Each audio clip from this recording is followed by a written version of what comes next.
आइए दोस्तों, अभी हम लोग क्लास 12th के चैप्टर 4 जिनका नाम डिटर्मिनेंट है, हम लोग डिटर्मिनेंट के बारे में देखते हैं, जिसको हिंदी में सारणिक बोलते हैं। तो इस वीडियो में हम लोग देखेंगे कि डिटर्मिनेंट कहते किसको है, डिटर्मिनेंट निकाला किसको जाता है। तो इससे पहले आप मैट्रिक्स यानी चैप्टर 3 मैट्रिक्स को आप पढ़ के आए होंगे, ठीक है। जो एक बार इम्पोर्टेंट है उस चैप्टर को एक बार आप देख के आए होंगे। तो आइए देखते हैं डिटर्मिनेंट के बारे में क्या सब आते हैं। तो सबसे पहले इस चैप्टर में हम देखेंगे डिटर्मिनेंट, जो क्लास 12 में है, सारणी का परिचय, डिटर्मिनेंट के बारे में क्या। तो सबसे पहले आप मैट्रिक्स पर क्या होंगे। मैट्रिक्स में डिटर्मिनेंट में बेसिकली कुछ बातें का अंतर है, उसको हम लोग डिस्कस करेंगे। सबसे पहले आप देखते होंगे कि जब आप पढ़ के आए हैं जब आप पढ़ के आए हैं मैट्रिक्स पर क्या होंगे, तो उसको आप करली ब्रैकेट में लिखे होंगे ऐसे करके, जैसे आप लिखते होंगे, जैसे कि यहाँ लिखते होंगे 2 4 6 8, ऐसा लिखते होंगे आप जब पढ़ते होंगे। तो वहाँ 2x2 का भी 2x2 मैट्रिक्स का भी हम लोग पढ़े हैं, 3x3 का भी पढ़े हैं, और वहाँ अलग अलग रो कॉलम का हम लोग पढ़े हैं, ठीक है। लेकिन यहाँ मैट्रिक्स बहुत सारा प्रकार का होता है, रो मैट्रिक्स होता है, कॉलम मैट्रिक्स होता है, डायगोनल। यहाँ हम लोग मैट्रिक्स का सिर्फ एक फॉर्मेट के बारे में पढ़ेंगे। इसमें सिर्फ एक फॉर्मेट होगा, अब देखने से आपको लग रहा होगा जिस फॉर्मेट स्क्वायर मैट्रिक्स होगा। यानी सबसे पहले तो वही बात, डिटर्मिनेंट जब हम लोग चर्चा करेंगे, डिटर्मिनेंट को आगे बढ़ेंगे, तो सिर्फ हम इसमें एक बात पढ़ेंगे, स्क्वायर मैट्रिक्स के बारे में हम लोग इसमें सिर्फ डिस्कस करेंगे, और कोई मैट्रिक्स के बारे में डिस्कस नहीं करेंगे। और स्क्वायर मैट्रिक्स के बारे में आप जानते होंगे, जिसका रो और कॉलम क्या हो, बराबर हो, उसके बारे में। यानी आप इसको कह सकते हैं m/n, या इसी को हम लोग n ऑर्डर के नाम से जानते हैं, n ऑर्डर ऑफ मैट्रिक्स। ये सबसे पहला बात है। यानी जब हम लोग इस चैप्टर को शुरू करने जा रहे हैं डिटर्मिनेंट को, तो डिटर्मिनेंट में सबसे पहली जो बात है, डिटर्मिनेंट हम किसका निकालते हैं, तो मैट्रिक्स का ही चलेंगे। और ऐसा मैट्रिक्स जो क्या है, स्क्वायर हो। और स्क्वायर के बारे में समझते हैं, ऐसा मैट्रिक्स जिसका रो और कॉलम दोनों बराबर हो, यानी जिसमें m बराबर n हो, i बराबर जो, वो भी कह सकते हैं, या उसको हम लोग n ऑर्डर ऑफ मैट्रिक्स के नाम से ही जानते हैं। सबसे पहला बात वही है। तो ठीक है, जैसे हम लोग देख रहे हैं यहाँ, ऐसे जो देख रहे थे डिटरमिनेंट, इसमें एक दो और बातें थी कि क्या है, मैट्रिक्स में हम ए को सिर्फ नॉर्मली ए लिख रहे थे, और इसको हम लोग बड़का ब्रैकेट में बंद कर रहे थे। लेकिन इसमें थोड़ी अलग बदलाव आएगी। देखिए क्या बदलाव है, मैट्रिक्स को हम लोग किस किस तरीका से हम लोग लिख पाएंगे। सो देखिए, इसमें थोड़ी बदलाव आएगी, आप इसको थोड़ा देखिए क्या, देखिए इसी बात को अगर हमको मैट्रिक्स में लिखना है, तो देखिए कैसे लिखेंगे। तो इसको हम लोग ऐसे लिखेंगे, ये कन्वर्ट होकर आ जाएगा। ये इसको हम लोग, जिसको आप पढ़ते होंगे, कौन चीज, जिसको आप पढ़ते होंगे, मॉडुलस पढ़ते हैं, उस हिसाब से लिखेंगे। तो हम लोग इसको लिखेंगे, और इसको हम लोग सीधे वर्टिकल लाइन में लिखेंगे। यानी इसी बात को लिखना होगा, तो हम लिखेंगे 2 4 6 और 8, ऐसे लिखेंगे। दोनों में बेसिकली यही सबसे पहला तो फर्क यही है कि इसमें मैट्रिक्स में हम लोग सीधा a बराबर इसको कर्ली ब्रैकेट में लिख रहे थे, लेकिन वही जब हम लोग इसको डिटर्मिनेंट में ले चलेंगे, तो इसको हम लोग वर्टिकल जो लाइन आप देख रहे हैं, दो वर्टिकल लाइन में हम लोग इसको भी लिखेंगे और हम लोग इसको भी लिखेंगे, ठीक है। अच्छा, इसको लिखने का, ठीक है, लिखेंगे, इसको हम लोग सॉल्व करेंगे। तो इसको यहाँ एक और अंतर है, जब हम लोग इसको देख रहे थे, क्या इसको दोनों को देख रहे थे, इसका आंसर जो आ रहा था, एक डिटर्मिनेंट फॉर्मेट में ही आ रहा था आंसर, यानी सॉरी मैट्रिक्स का जब हम लोग सॉल्व कर रहे थे, उसका आंसर जो है सो मैट्रिक्स फॉर्मेट में ही आ रहा था, ठीक है। लेकिन अगर डिटर्मिनेंट को जो हम लोग सॉल्व करेंगे, इसका एक कोई नंबर आंसर आएगा, ये ध्यान रखिएगा, कोई नंबर आंसर देगा, यानी कोई संख्या इसका आंसर देगा।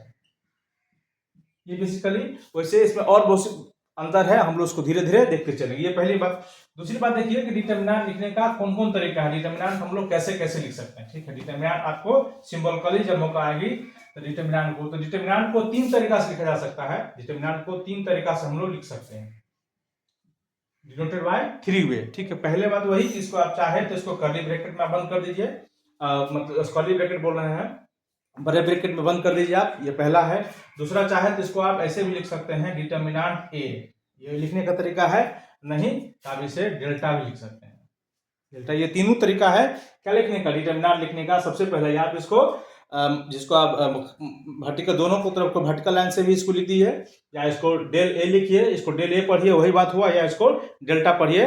ये तीनों तरीका है, ठीक है। यानी कहने का मतलब ये हुआ कि अगर आप ऐसे लिखते हैं, डिटर्मिनेंट ऑफ ए बराबर 2 4 6 2, तो ये भी राइट है। आप इसको ऐसे भी लिख सकते हैं, डिटर्मिनेंट ऑफ ए बराबर 2 4 6 2 इससे भी लिख सकते हैं, ये भी इसका राइट है।